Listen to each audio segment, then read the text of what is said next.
हरि बोल भक्तों, हरि बोल, हरि बोल, हरि बोल। श्रीमद् भागवत महापुराण प्रथम स्कंद 19वां अध्याय। परीक्षित का अनशन व्रत और सुखदेव जी का आगमन। ओम नमो भगवते वासुदेवाय। ओम नमो भगवते वासुदेवाय। ओम नमो भगवते वासुदेवाय। ओम नमो भगवते वासुदेवाय। ओम नमो भगवते वासुदेवाय। हरि बोल भक्तों, हरि बोल, हरि बोल, हरि बोल। श्रीमद् भागवत महापुराण प्रथम स्कंद 19वां अध्याय। परीक्षित का अनशन व्रत और सुखदेव जी का आगमन। सूत जी कहते हैं, राजधानी में पहुंचने पर राजा परीक्षित को अपने उस निंदनीय कर्म के लिए बड़ा पश्चाताप हुआ।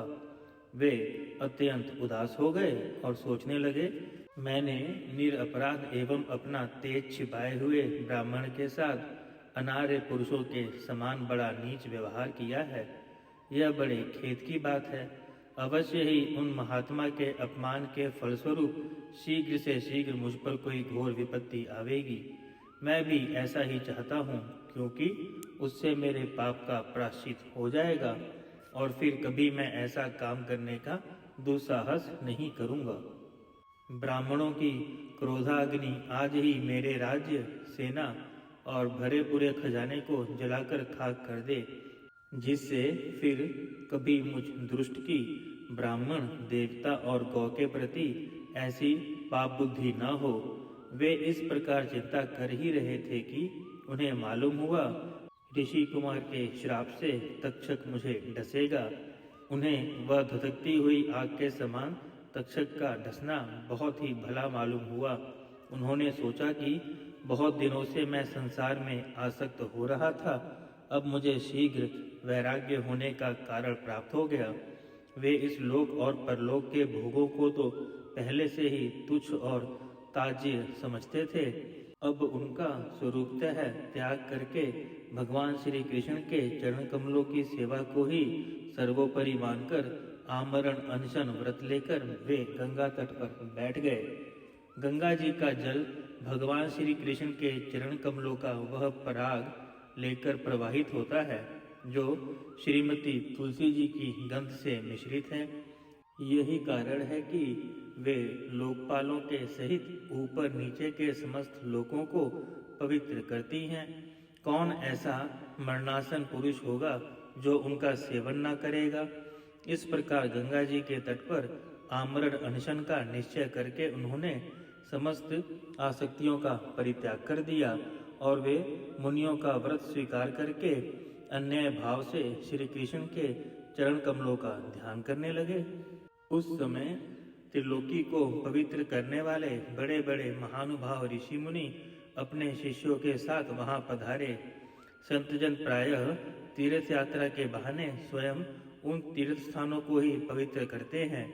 उस समय वहां पर अत्रि, वशिष्ठ, च्यवन, शारदान, अरिष्टनेमि, भृगु, अंगिरा, पराशर, विश्वामित्र, परशुराम, उत्तथ, इंद्रप्रमद, इदम्वा, मेधातिथि, देवल, अष्टिशेन, भारद्वाज, गौतम, पिपलाद, मैत्रेय, औरव, कवश, अगस्त्य, भगवान व्यास, नारद तथा इनके अतिरिक्त और भी कई श्रेष्ठ देवऋषि, ब्रह्मऋषि तथा अरुण आदि राज ऋषियों का शुभागमन हुआ, अर्थात शुभ आगमन हुआ। इस प्रकार विभिन्न गोत्रों के मुख्य मुख्य ऋषियों को एकत्र देखकर राजा ने सबका यथा योग्य सत्कार किया और उनके चरणों पर सिर रखकर वंदना की। जब सब लोग आराम से अपने अपने आसनों पर बैठ गए, तब महाराज परीक्षित ने उन्हें फिर से प्रणाम किया और उनके सामने खड़े होकर शुद्ध हृदय से अंजलि बांधकर वे जो कुछ करना चाहते थे उसे सुनाने लगे। राजा परीक्षित ने कहा, अहो, समस्त राजाओं में हम धन्य हैं, धन्यतम हैं, क्योंकि अपने शील स्वभाव के कारण हम आप महापुरुषों के कृपा पात्र बन गए हैं। राजवंश के लोग प्रायः निंदित कर्म करने के कारण ब्राह्मणों के चरण धोवन से दूर पड़ जाते हैं। यह कितने खेद की बात है, मैं भी राजा ही हूँ। निरंतर देह गेह में आसक्त रहने के कारण मैं भी पाप रूप ही हो गया हूँ। इसी से स्वयं भगवान ही ब्राह्मण के श्राप के रूप में मुझ पर कृपा करने के लिए पधारे हैं। यह श्राप वैराग्य उत्पन्न करने वाला है, क्योंकि इस प्रकार के श्राप से संसार सक्त पुरुष भयभीत होकर विरक्त हो जाया करते हैं। ब्राह्मणों, अब मैंने अपने चित्त को भगवान के चरणों में समर्पित कर दिया है। आप लोग और माँ गंगा जी शरणागत जानकर मुझ पर अनुग्रह करें। ब्रह्म कुमार के श्राप से प्रेरित कोई दूसरा कपट से तक्षक का रूप धरकर मुझे ढसले अथवा स्वयं तक्षक आकर ढसले, इसकी मुझे तनिक भी परवाह नहीं। आप लोग कृपा करके भगवान की रसमयी लीलाओं का गायन करें। मैं आप ब्राह्मणों के चरणों में प्रणाम करके पुनः यही प्रार्थना करता हूँ कि मुझे कर्मवश चाहे जिस योनि में जन्म लेना पड़े, भगवान श्री कृष्ण के चरणों में मेरा अनुराग हो, उनके चरणाश्रित महात्माओं से विशेष प्रीति हो, जगत के समस्त प्राणियों के प्रति मेरा एक सा मैत्री रहे, ऐसा आप आशीर्वाद दीजिए। महाराज परीक्षित परम धीर थे। वे ऐसा दृढ़ निश्चय करके गंगा जी के दक्षिण तट पर पूर्वाग्रह कुशों के आसन पर उत्तर मुख होकर बैठ गए। राजकाज का भार तो उन्होंने पहले ही अपने पुत्र जनमेजय को सौंप दिया था।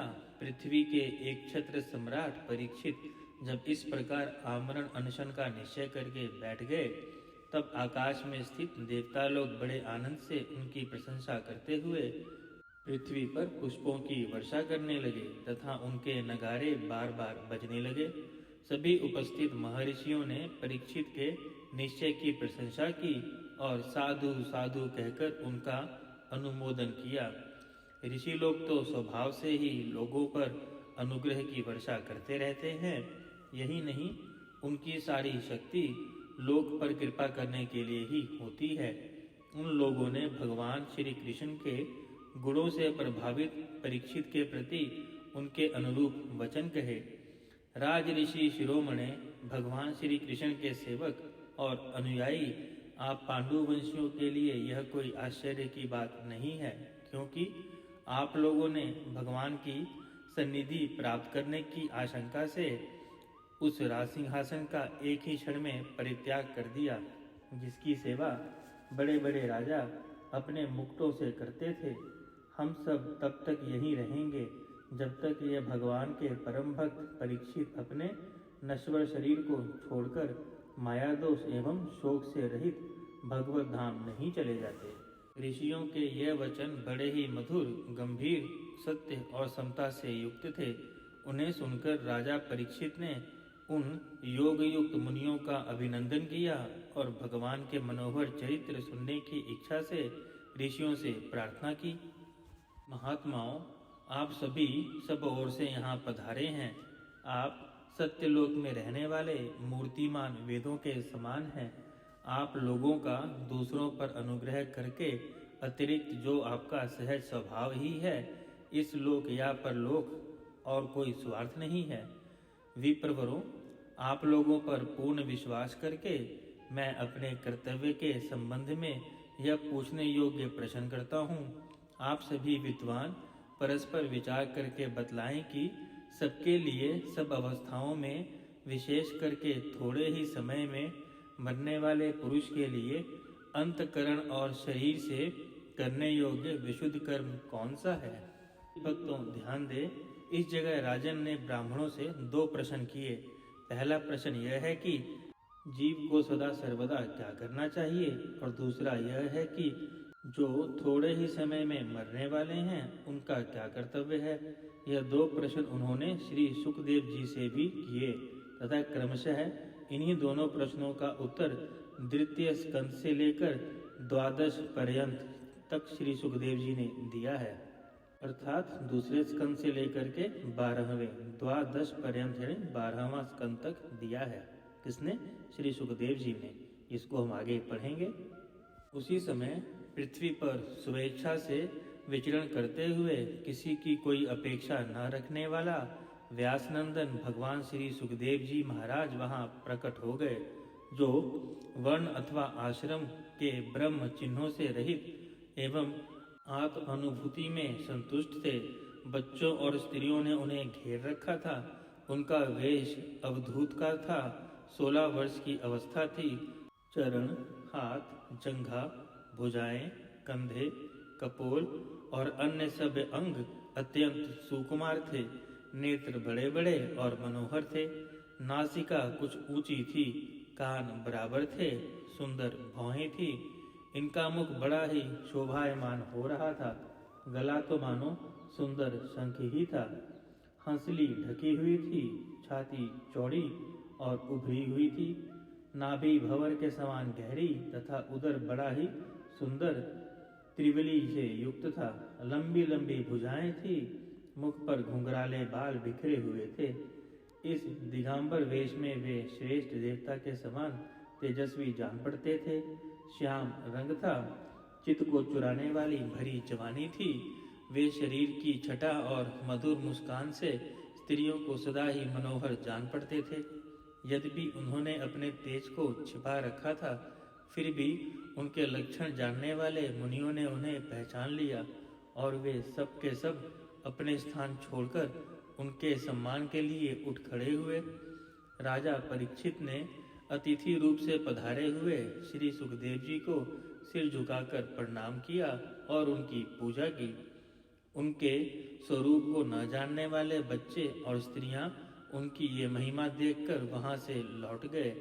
सबके द्वारा सम्मानित होकर श्री सुखदेव जी श्रेष्ठ आसन पर विराजमान हुए। ग्रह, नक्षत्र और तारों से घिरे हुए चंद्रमा के समान ब्रह्म ऋषि, देव ऋषि और राज ऋषियों के समूह से आवृत श्री सुखदेव जी अत्यंत शोभायमान हुए। वास्तव में वे महात्माओं के भी आदरणीय थे। जब प्रखर बुद्धि श्री सुखदेव जी शांत भाव से बैठ गए, तब भगवान के परम भक्त परीक्षित ने उनके समीप आकर और चरणों पर सिर रखकर प्रणाम किया। फिर खड़े होकर हाथ जोड़कर नमस्कार किया। उसके पश्चात बड़ी मधुर वाणी से उनसे यह पूछा। परीक्षित ने कहा, ब्रह्म स्वरूप भगवान, आज हम बड़ भागी हुए, क्योंकि अपराधी क्षत्रिय होने पर भी हमें संत समागम का अधिकारी समझा गया। आज कृपा पूर्वक अतिथि रूप से पधारकर आपने हमें तीर्थ के तुल्य पवित्र बना दिया।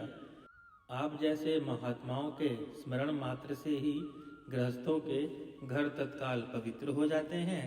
फिर दर्शन, स्पर्श, पाद प्रक्षालन और आसनदानी का शुभ अवसर मिलने पर तो कहना ही क्या है।